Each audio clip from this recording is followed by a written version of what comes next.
Ето ги колегите от Трехава. Като казах Трехава, направо казах да си няма да правят тия хора. Здравейте! Ние сме от Рехава и ще слагаме системата за подово и стенно отопление и охлаждане. Приятно ми е, ние ще слагаме всичко останало. А така. Тия ще го слагат, уния ще го слагат, всеки ще го слага на всеки. А аз слагам началото на ремонта.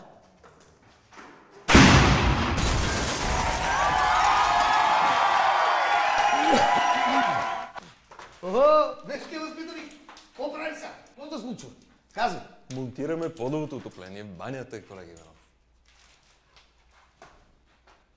Парно в банята? А вие луди ли сте, бе? Ма как ще пуснете ток, бе? На мокрото? Тука, в банята? Абе, какви са тия кори от яйца, бе? Какви са тия кори от яйца, бе? Лелей! Аз като знам фицата, и той няма да излиза от банята, бе. Представи си го, значи излиза мокър гол, потен не знам си какво си, и стъпва по тока, и почва, косата му като го харчи. Е така ще ходи, е така, няма остър си въобще така. Ми представи си после фицата, жената, децата, всичките как го харчат. Семейството го харчат е така. Представи си как сте е така. Абе, лудо ли сте, бе? От дедо си знам. Печка в банята, само на тавана. Спирон и тел.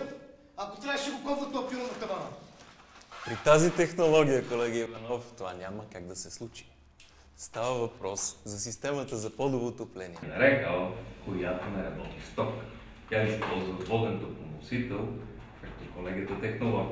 От Рекал е любезен да обясни преди малко, ако сте слушали.